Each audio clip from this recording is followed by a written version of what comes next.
അപ്പൊ എനിക്കൊന്ന് നിങ്ങൾ ഈ രാവിലെ ഇരുന്ന് ഈ മോർണിംഗ് ഷോ കണ്ട് എന്നെ കുറച്ച് അനുകരിക്കുന്ന ഒരു ലൈനൊക്കെ വന്നിട്ടുണ്ടെന്ന്. അതിങ്ങനെ ഓരോ സംഭവങ്ങൾ ഇങ്ങനെ നോക്കിയിട്ടൊക്കെ ഫോൺ നോക്കിയിട്ട് തൃശ്ശൂരിൽ നിന്നും ഗോവിന്ദൻ എഴുതുന്നു എന്താ എസ്കെയിൻ ഇന്നൊരു തെളിച്ചമില്ലല്ലോ. അത് ഇന്നലെ രാത്രി ഒരുപാട് ഉറക്കമൊഴിഞ്ഞതിന്റെ ഒക്കെ ചെറിയ പ്രശ്നമുണ്ട്, അത് വിട്ടേക്ക് എനർജി ഉണ്ടല്ലോ അപ്പൊ അടുത്ത് എന്നൊക്കെ പറയുന്ന സംഭവങ്ങളെല്ലാം ഞാൻ കാണാറുണ്ട്, എല്ലാം കാണാറുണ്ട്. ജതീഷ്, ഞാനിപ്പോ നിങ്ങളെ എത്രയോ വർഷങ്ങളായിട്ട് അറിയുന്നു, ഞാൻ നിങ്ങൾ ശ്രദ്ധിക്കുകയായിരുന്നു. അപ്പൊ നിങ്ങൾ യഥാർത്ഥത്തിൽ കുറച്ചുകൂടെ ക്യാരക്ടർ റോളിലേക്ക് മാറുന്നു, നിങ്ങൾ ഇടയ്ക്ക് വില്ലനായി മാറുന്നു. അപ്പൊ നിങ്ങൾ കുറച്ച് ജഗദീഷിന്റെ ഹ്യൂമറൊക്കെ പോവാണോ എന്നൊക്കെ ചോദിക്കുന്ന ആൾക്കാരുണ്ട്. എന്ത് സംഭവിച്ചെന്തോ? അല്ല, അതിന് തിരക്കേട്ടില്ലാത്ത കോമഡിയുള്ള വേഷങ്ങൾ വന്നിട്ടുണ്ട്. ഇപ്പൊ ഗുരുവായൂർ അമ്പലനടയിൽ പൃഥ്വിരാജിന്റെ അച്ഛനായിട്ട് അഭിനയിച്ചു, അതിൽ അത്യാവശ്യം കോമഡി ഉണ്ട്. ഇനി ഞാൻ അഭിനയിക്കാൻ പോകുന്ന അടുത്ത ചിത്രത്തിൽ നല്ല കോമഡി ഉണ്ട്. അതേ അവസരത്തിൽ ഉണ്ണി മുകുന്ദന്റെ മെയിൻ വില്ലനായിട്ട് മാർക്കോ എന്ന് പറയുന്ന ചിത്രത്തിൽ ഞാൻ വരുന്നുണ്ട്. ഞാൻ ഒരു ടെററാണ്, ഒരു വില്ലനാണ്. അത് പറ്റുമല്ലേ? അത് പ്രേക്ഷകരാണ് തീരുമാനിക്കേണ്ടത്. നമ്മൾ ചെയ്തു എന്ന് പറഞ്ഞിട്ട് നമ്മൾ ഗംഭീരമായിരിക്കും എന്ന് പറഞ്ഞിട്ട് കാര്യമില്ല. അത് എങ്ങനെ ഉണ്ടാവും എന്നുള്ള പ്രേക്ഷകരാണ് തീരുമാനിക്കേണ്ടത്. പക്ഷെ അതൊരു മെയിൻ വില്ലന്റെ വേഷം, നെഗറ്റീവ് റോളാണ്. അത് കഴിഞ്ഞിട്ടുള്ള പടം കോമഡിയാണ്. അപ്പൊ കോമഡി, സെന്റിമെന്റ്സ്, ഇമോഷണല് എല്ലാം കൂടെ കിട്ടുമ്പോഴാണ് ഒരു നടനില്. അല്ലെ, ചില ആൾക്കാർ പറയുന്നുണ്ട് നിങ്ങളൊരു നല്ല ഉഗ്രം പ്ലാനറാണെന്ന്. എന്ന് വെച്ചാൽ പ്ലാൻ ചെയ്ത് നിങ്ങൾ ഓളമാക്കി കളയും. നിങ്ങൾ രഞ്ജിത്തിന്റെ ലീലയിലല്ലേ ഇങ്ങനൊരു മാറ്റം കൊണ്ടുവന്നത്? അതെ അതെ അതെ. ആ റോളിന്റെ സ്വഭാവം അങ്ങനെയായിരുന്നു. അത് വളരെ മോശമായിട്ടുള്ള ഒരു റോളാണ്. ഒരു ചിന്തിക്കാൻ കഴിയാത്ത തരത്തിലുള്ള അധമ പ്രവർത്തികൾ ചെയ്യുന്ന ഒരു അച്ഛൻ, സ്വന്തം മകളോട് പോലും മോശമായിട്ട് പെരുമാറുന്ന ഒരു അച്ഛൻ എന്ന് പറയുമ്പോൾ ഞാൻ എന്റെ കുട്ടികളോടാണ് വിളിച്ചു ചോദിച്ചത്, ഇങ്ങനെ ഒരു ക്യാരക്ടറാണ് വന്നിട്ടുള്ളത്. അപ്പൊ അവര് പറഞ്ഞു ധൈര്യമായിട്ട് ചെയ്യണം, അതൊരു ക്യാരക്ടർ അല്ലേ, അച്ഛന് ഡിഫറൻസ് കിട്ടും. അവര് പറഞ്ഞ അനുസരിച്ച് ചെയ്തു. അതിന്റെ ഒരു അപ്രീസിയേഷൻ ഇന്നിപ്പോ ഏത് റോൾ എനിക്ക് വ്യത്യസ്തമായി കിട്ടുമ്പോഴും അതിലെ ഒരു റെഫറൻസ് പോയിന്റ് ആയിട്ടാണ് ഇന്നത്തെ യുവ സംവിധായകർ വന്ന് പറയുന്നത്, ലീലയിൽ ചേട്ടൻ്റെ റോള് ഗംഭീരമായിരുന്നു കേട്ടോ, അതാണ് ഞങ്ങൾക്ക് ചേട്ടനെ കൊണ്ട് ഇങ്ങനെ ഒരു റോൾ ചെയ്യിക്കാൻ ഞങ്ങളെ കൊണ്ട് തോന്നിപ്പിച്ചത് അല്ലെങ്കിൽ പ്രേരിപ്പിച്ചത് എന്ന് അവർ പറയാറുണ്ട്. ഈ അധമ ബോധമുള്ള ആൾക്കാരുടെ റോളൊക്കെ ചെയ്യാൻ നിങ്ങൾക്ക് ആരും മടിയില്ല. കാര്യം നിങ്ങൾക്ക് ആത്മാംശം ഇല്ലാത്ത റോളല്ലേ അതൊക്കെ. അതാണ് ചലഞ്ചായിട്ട് വരിക. കാര്യം ഇങ്ങനെയൊക്കെയുള്ള കാര്യങ്ങൾ ആലോചിക്കുമ്പോൾ നമുക്ക് ഓർമ്മയിൽ കിട്ടുന്ന ആരെയായിരിക്കും?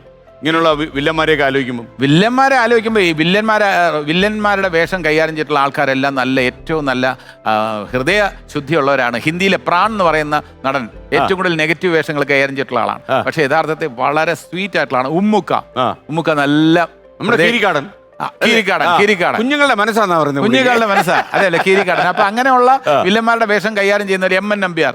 പക്ഷെ യഥാർത്ഥത്തിൽ ഏറ്റവും കൂടുതൽ പ്രാവശ്യം ശബരിമല പോയിട്ടുള്ള ഒരു നടനാണ് എം എൻ നമ്പ്യാർ. ഗുരുസ്വാമിയാണ് പലർക്കും, പല നടന്മാർക്കും ഗുരുസ്വാമിയാണ് എം എൻ നമ്പ്യാർ സാറ്. അതുപോലെ ടി ജി രവി, എത്രയോ വില്ലന്മാരല്ലേ. അപ്പൊ ശരിക്കും എനിക്ക് തോന്നുന്നു നിങ്ങൾ ഭയന്ന പോലെ മലയാളികൾ നിങ്ങളെ തിരിച്ചറിച്ചില്ല. ഇല്ല. ഈ ലീല ചെയ്തതിന് രഞ്ജിത്ത് എന്താ പറഞ്ഞത്? രഞ്ജിത്ത് പറഞ്ഞു തീർച്ചയായിട്ടും രഞ്ജിത്ത് പെർഫോമൻസ് കഴിഞ്ഞപ്പോഴും നല്ല രീതിയിൽ അഭിനന്ദിച്ചു. അത് റിലീസിന് ശേഷവും ഇപ്പോഴും ഇടയ്ക്ക് നമ്മുടെ ഒരു തുടക്കം മോശമായില്ലല്ലോ എന്ന് എൻ്റെ അടുത്ത് ഇടയ്ക്ക് ഓർമ്മിപ്പിക്കാറുണ്ട്. ഓക്കെ, നിങ്ങൾക്ക് സന്തോഷമായി? സന്തോഷം. ഈ ഞാൻ ചോദിക്കുന്നത്, ഇങ്ങനെയുള്ള ക്യാരക്ടർ റോളിലേക്ക് നിങ്ങൾ മാറുന്നു, നിങ്ങൾക്ക് വേണമെങ്കിൽ ഇപ്പോഴും നായകനായിട്ട് വേഷം കെട്ടി നടക്കാം. അല്ല, നായകൻ എന്നുള്ളൊരു സങ്കല്പം തന്നെ മാറിയിരിക്കുന്നു. ഇപ്പൊ നായകൻ എന്ന് പറഞ്ഞാൽ ആരെങ്കിലും ചോദിച്ചോ? അല്ല, ഇപ്പൊ നായകൻ എന്ന് പറയുമ്പോൾ നമ്മുടെ ഈ പ്രേമം മരം ചുറ്റി പാടുന്ന ഒരു നായകനായിട്ട് എനിക്ക് ഇപ്പൊ പെർഫോം ചെയ്യാൻ പറ്റും, അല്ലെങ്കിൽ അജനെ അക്സെപ്റ്റ് ചെയ്യുന്ന എനിക്ക് വിശ്വാസമില്ല. നേരെ മറിച്ച് നമ്മുടെ പ്രായത്തിനനുസരിച്ചുള്ള ഒരു ക്യാരക്ടർ, ഇപ്പൊ എല്ലാം പ്രായമായ അധികം പ്രായമുള്ള ഫാലിമിയിലെ പോലെ അച്ഛന്റെ വേഷം ചെയ്യണമെന്നില്ല, ഒരു മൂത്ത ചേട്ടനും ഒക്കെ ആയിട്ട് വേണമെങ്കിലും ചെയ്യാം. എന്നെ കാസ്റ്റ് ചെയ്താലുള്ള ഗുണം എന്ന് പറഞ്ഞാൽ അച്ഛൻ നല്ല പ്രായമുള്ള അച്ഛന്റെ വേഷത്തിൽ തന്നെ ഫ്ലാഷ് ബാക്കിൽ അല്പം ചെറുപ്പമായിട്ടുള്ള ഏരിയയിൽ കാണിക്കാൻ പറ്റും. അവിടെ വേണമെങ്കിൽ എന്നെ വേണമെങ്കിൽ അഡ്ജസ്റ്റ് ചെയ്യാം. അത്യാവശ്യം ഞാൻ ചോദിക്കട്ടെ, തുട്ടൊക്കെ അത്യാവശ്യം ഉണ്ടാക്കാൻ പറ്റുമോ? തുട്ടൊക്കെ അത്യാവശ്യം ഉണ്ടാക്കിയെന്ന് ചോദിച്ചാൽ കള്ളം പറയേണ്ട കാര്യമില്ല. ജീവിതത്തിൽ ഞാൻ ഒരു സെന്റ് ഭൂമി പോലും സ്വന്തമായിട്ട് ഉണ്ടായിരുന്ന ആളല്ല. എന്റെ അച്ഛന് അങ്ങനെ ഹൈസ്കൂൾ ഹെഡ് മാസ്റ്റർ ആയിരുന്നു. ഞങ്ങൾ 6 മക്കളായിരുന്നു പഠിപ്പിച്ച്. അപ്പൊ ആകാശവാണിയിലേക്ക് പഴയ സ്കൂട്ടറിൽ വരുന്നത്, ബജാജിന്റെ ഒരു സ്കൂട്ടറിൽ വരുന്നത്. അപ്പൊ ഒരു സെന്റ് ബാക്കിൽ ഒരാളും കാണും. അതെ, വഴുതക്കാട് ബാബുവിനെ പിറകിലിരുത്തി ഒരൊറ്റ ചവിട്ടി വരുന്ന ഡോക്ടർ തോമസ് മാത്യു അങ്ങനെയുള്ളവരെല്ലാം കണ്ടിട്ടുണ്ട്. അപ്പൊ ബാബു വഴുതക്കാട് മരിച്ചു പോയി. അതെ, ഒരു സെന്റ് ഭൂമി പോലും സ്വന്തമായിട്ടില്ല. സിനിമയിൽ നിന്ന് വന്നതിന് ശേഷമാണ് സ്വന്തമായിട്ട് സ്ഥലം വാങ്ങിച്ച് വീട്. സെന്റ് ഭൂമിയിലായിരുന്നു. ഒരു സെന്റ് ഭൂമി പോലും സ്വന്തമായിട്ടില്ല. ഈ കാണുന്ന സ്വന്തമായിട്ട് ഉണ്ടാക്കി വാടക വീടുകളിലായിരുന്നു താമസം. ഈ കാണുന്ന എല്ലാം എന്ന് പറയുമ്പോൾ പ്രേക്ഷകർ തെറ്റിദ്ധരിക്കും, അങ്ങനെയൊന്നും ഇല്ല. അത്യാവശ്യം എന്നാലും കേരളത്തിൽ ഞാൻ കാണുന്ന കേരളത്തിന്റെ മണ്ണ് മൊത്തം എല്ലാം കൂടെ 10,000-2,000 പേരുടെ കയ്യിലാണ്. അതിലൊരാള് PV Jagadish Kumar, M.Com first rank holder from MG college, Thiruvananthapuram.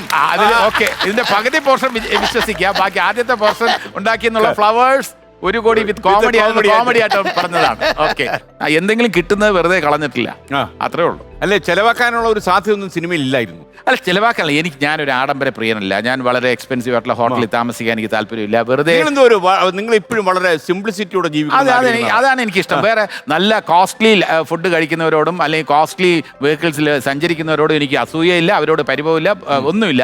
പക്ഷെ എൻ്റെ ഒരു സങ്കല്പം എന്ന് പറയുന്നത് എനിക്ക് ഒരു കുറച്ചുകൂടെ ഒരു മിഡിൽ ക്ലാസ് ലൈഫാണ് അന്നും ഇന്നും എന്നും എനിക്കിഷ്ടം. ഒരു പഴയ വാഗണർ തന്നെ. അതെ അതെ, അത് വിട്ടിട്ടില്ല. അത് തന്നെ വണ്ടി വിട്ടൊരു കളിയില്ല. അത് സ്വന്തമായിട്ട് ഡ്രൈവ് ചെയ്ത് ഞാൻ തിയേറ്ററിൽ പോകും.